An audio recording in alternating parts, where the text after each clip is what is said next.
Hello friends, good evening. I hope आप सब लोग बहुत स्ट्रांग हो मेंटली और फिजिकली। तो मैंने मेरा फर्स्ट शिफ्ट था और संडे को ही मैंने वीडियो बनाया था, लेकिन अपलोड नहीं किया। कल भी मैंने वीडियो था, अपलोड भी किया, डिलीट कर दिया मैंने, क्योंकि मन नहीं कर रहा था। अटेम्प्ट बहुत कम थे और मतलब मैं थोड़ा सा डिप्रेशन टाइप का हो गई थी कि कैसे इतना ज़्यादा सिली मिस्टेक कैसे कर सकती हो तुम, है ना। इतना ज़्यादा मेहनत किया है। ऐसा नहीं है कि मैं अटेम्प्ट नहीं कर सकती, मेरे 100 बन जाते, लेकिन मैंने सिली मिस्टेक कर दिया, इसलिए नहीं हो पाया, फंस गई। तो बहुत ज़्यादा बुरा लग रहा था। और क्योंकि मुझे ऐसा लग रहा था कि अगर आईपीएस क्लर्क में नहीं होगा तो एटलीस्ट एसबीआई तो हाथ में रहेगा, ऐसा टाइप का। तो अभी तो नहीं लग रहा है एसबीआई होगा, क्योंकि कट ऑफ तो जाता ही है 70 के आसपास जाता होगा, मैं भूल गई अभी, लेकिन 70 के आसपास जाता है एससी का कट ऑफ। तो नेगेटिव हो जाने की वजह से मुझे नहीं पता आएगा कि नहीं आएगा। और सिर्फ एक ही ऑप्शन बचा है अभी, वो है आईपीएस क्लर्क का। 96 अटेम्प्ट किए हैं और आईपीएस क्लर्क में अभी तक तो 60 से ज़्यादा मतलब कट ऑफ नहीं गया है एससी का। तो मुझे लगता है कि हो जाना चाहिए, लेकिन फिर डर भी है मन में, क्योंकि मैं 100% श्योर थी, पता है कि मेरा आरआरबी पीओ मेरा हो जाएगा। इंटरव्यू भी अच्छा गया था, मेंस भी मैंने सही किया था, लेकिन जब मैंने मार्क्स देखा ना कि भाई दूसरे में तो सब कुछ सही है, लेकिन क्वांट में मेरा 12 मार्क्स के आसपास कम हो गया, तो मैं बहुत ज़्यादा शॉक्ड हो गई। तो इसीलिए मुझे डर है कि आईपीएस क्लर्क में कुछ ऐसा तो नहीं होगा। तो इसीलिए मैं कोशिश कर रही थी कि मेरा एसबीआई मेरा अच्छा हो, लेकिन अब क्या कर सकते हैं ना। तो ये हुआ। तो चलिए मैं बता देती हूँ क्या क्या गलती किया मैंने। मेरा जीए में 19 अटेम्प्ट हुआ और ये सीमेंट का चाइना मुझे पता था, किपकोजेस 2016 ये पता था, स्विट्जरलैंड पता था, और यहाँ का हाउसिंग इन्फ्लेशन ये पता था आरबीआई का। लेकिन मैं इतना ज़्यादा कंफ्यूज हो गई ना, क्योंकि जब स्टार्ट हुआ ना तो मेरा 10-12 क्वेश्चन चले गए थे, मेरा एक भी अटेम्प्ट नहीं हुआ था। तो मैं बहुत ज़्यादा कंफ्यूज हो गई, गलत तो नहीं हो जाएगा, क्योंकि इसमें तो सेक्शनल कट ऑफ नहीं है, लेकिन नेगेटिव मार्किंग तो मुझे देखना है। तो इसलिए मैं थोड़ा सा कंफ्यूज हो गई। मतलब 100% मैं श्योर थी कि सीमेंट ही है, लेकिन मुझे ऐसा लग रहा था कि मैंने तो ये बहुत पहले पढ़ा था, मतलब 1 महीना के आसपास पढ़ा था, अभी तो रिसेंट में नहीं पढ़ा, अगर बीच में चेंज हुआ होगा तो। ऐसा टाइप का डाउट हो रहा था। मतलब होता है ना कि खुद का दुश्मन खुद ही बन जाओ। मतलब पता है तो अटेम्प्ट कर लो ना। मतलब जो मेरे रॉन्ग हुए ना, शायद उसमें मैं श्योर नहीं थी, लेकिन ये चारों में मैं बहुत ज़्यादा श्योर थी, 100% श्योर थी, लेकिन मैं वो अटेम्प्ट नहीं की। और एक है ये जो एसबीआर बैंक है, ये रसिया का है। मैंने रसिया क्लिक किया, फिर वापस आई चेक करते करते, तो मैंने इसको हटा के जर्मनी कर दिया। मतलब मैं कंफ्यूज हो गई, तो वो भी मेरा जानबूझ के गलत हो गया। पीएम किसान तो ये मेरा गलत ही हुआ, मैंने 250 किया, 400 है आंसर। क्वींसलैंड और विक्टोरिया में, मतलब मैंने स्पोर्ट्स से बहुत ज़्यादा पढ़ के गई थी, तो कन्फ्यूजन हो गया, और क्वींसलैंड और विक्टोरिया में थोड़ा सा डाउट हो रहा था, तो मैंने ये कर दिया, तो ये गलत हो गया, विक्टोरिया ही था आंसर। और एजुकेशन में भी इसमें मैंने एसबीआई कर दिया, ये गलत हो गया। और बाकी जो ये भी गलत हुआ, इसमें मैंने 800 बिलियन किया, 400 बिलियन है आंसर। और ये पीसीए ग्लोबल इनोवेशन इंडेक्स और लॉजिस्टिक पॉलिसी, ये 3 स्टेटमेंट बेस है। तो इसमें मुझे नहीं पता कि सही है कि नहीं पता, गलत हुआ है नहीं पता, और हो सकता है सही भी हो गलत भी हो, लेकिन श्योर नहीं हूँ मैं, तो इसलिए गलत हो सकता है। और इसमें सेकेंड में जापान नहीं है, ये तो मुझे पता था, सेकंड में यूएसए है, तो इसीलिए ये इसका मतलब नहीं बता सकती। तो मुझे लग रहा है कि 19 में मेरे ज़्यादा नहीं आएंगे, 8-9 ऐसा आएगा, नेगेटिव हो गया है बहुत ज़्यादा।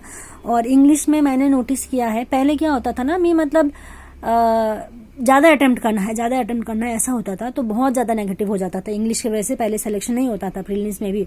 लेकिन मैं अभी क्या करती हूँ ना, आप लोगों ने अगर मेरा प्रीलिम्स का भी या फिर मेंस का भी अटेम्प्ट देखे होंगे, तो इंग्लिश में मैं एकदम लिमिटेड करती हूँ, ताकि नेगेटिव ना हो और मेरे मार्क्स कटे भी ना। तो 27 के 30 डुएबल था, थोड़ा सा और स्पीड करती तो 30 हो जाता मेरा।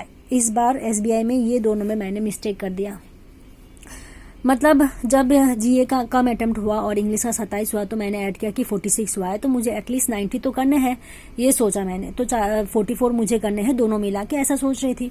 फिर जब क्वांट हुआ ना, मतलब 18 क्वेश्चंस करने के बाद मेरे पास शायद 12 मिनट के आसपास था, तो मैंने सोचा अभी फंसी नहीं हूँ, सही जा रहा है, मैं 30 तक अटेम्प्ट कर सकती हूँ।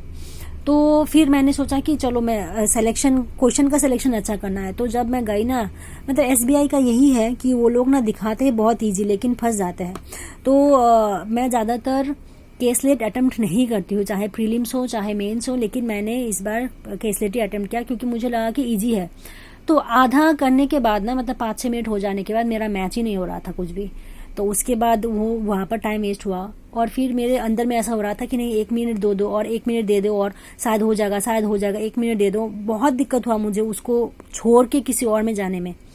फिर मैंने दूसरा किया, पाई चार्ट किया। वो तो बहुत ही ईजी था वो। उसमें 3 क्वेश्चंस मेरे मतलब टाइम नहीं होने की वजह से वो नहीं हो पाया, तो वहाँ से सिर्फ 3 किया। और मेरी जो पास में बैठी थी ना, वो बोल रही थी कि 30 इजीली डुएबल था। मैं सोच रही थी कि मैं अर्थमेटिक से ही शुरू करूं, मतलब 2-3 DI करके जो मतलब अप्रोक्सीमेशन हुआ और फिर शायद 1-2 चीज कुछ था वो खत्म करके मैं अरिथमेटिक में जाऊं, क्योंकि मैंने अर्थमेटिक बहुत अच्छे से प्रैक्टिस करके गई थी, मतलब डुएबल वाला था। लेकिन मैं इसमें फंस गई ना, वो उसमें क्या बोलते हैं उसको, केसलेट में। उसके बाद मैं जा ही नहीं पाई, तो 30 हो जाते, लेकिन गलती कर दिया, मैं फंस गई उसमें।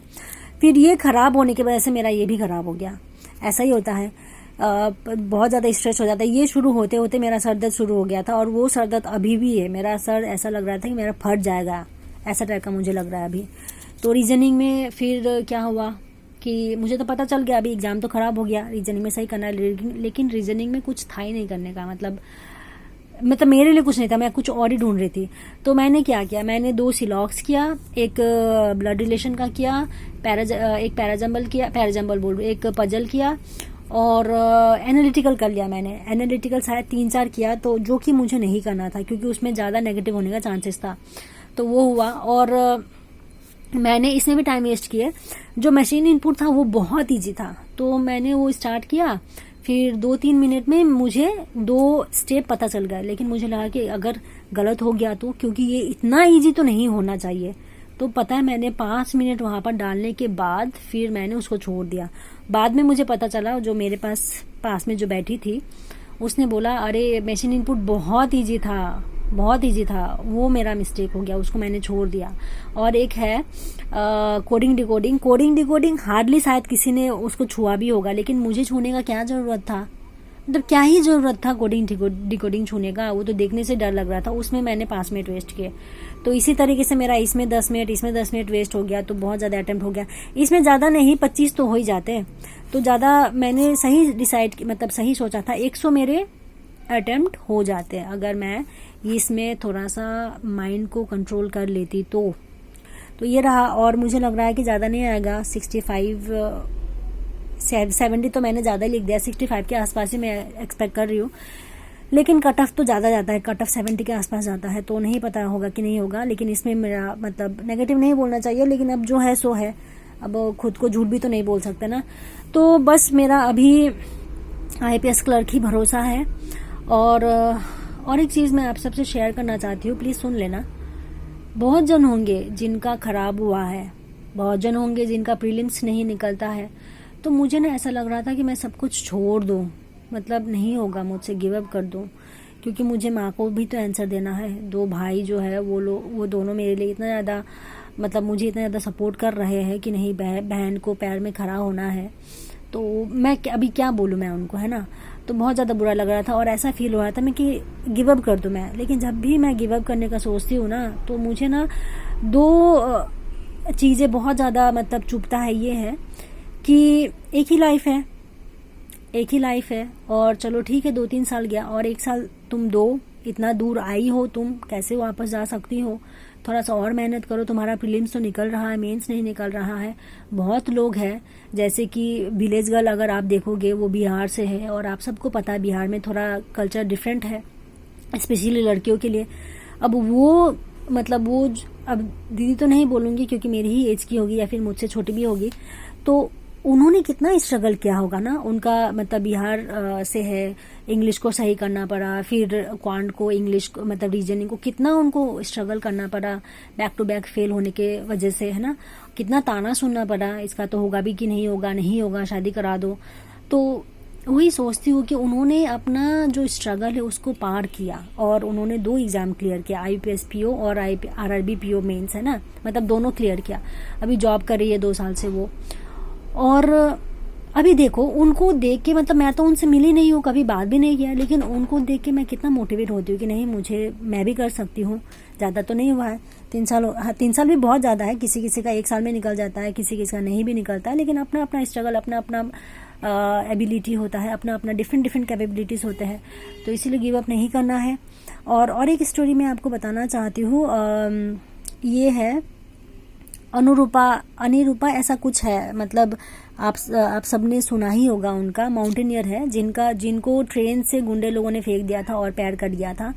अब उनके पास ऑप्शन था कि मैं हाय मेरा भाग्य ही ऐसा है बोल के वो रोती रहे और लोग उनको बेचारा बोलते रहे, लेकिन उन्होंने क्या किया, नहीं, मैं ये सहानुभूति का वाला लाइफ नहीं जी सकती कि लोग आए मुझे और बेचारा बोले। उन्होंने माउंट एवरेस्ट को क्लियर किया है, मतलब क्लियर बोल रही हूँ, माउंट एवरेस्ट को उन्होंने चढ़ा है। तो इतना ज़्यादा उनका, मतलब बोलते हैं ना कि फिजिकल जो हम लोगों का जो क्या बोलते हैं, फिजिकल स्ट्रेंथ जो है, उससे ज़्यादा अगर हम लोगों का माइंड का जो स्ट्रेंथ होता है ना, कि खुद का विल पावर जो होता है ना, तो विल पावर कुछ भी आपको करा सकता है। हमको दुनिया नहीं हरा सकता जब तक हम खुद हारना नहीं चाहे। तो इसीलिए गिव अप नहीं करना है। चलो ठीक है, ताना सुन लेंगे और थित्तर बन जाएंगे, लेकिन क्लियर तो करना ही है, ये सोच के फिर मैंने खुद को उठाया और फिर से शुरू हो जाऊंगी। मैं अभी LIC का AO जो आया है उसका फॉर्म फिलअप करूंगी और करना है। तो चलिए ठीक है, मैं मिलती हूँ आपसे नेक्स्ट वीडियो पे। थैंक यू सो मच, मेरा जो भी आज मैंने शेयर किया वो सुन देने के लिए थैंक यू सो मच।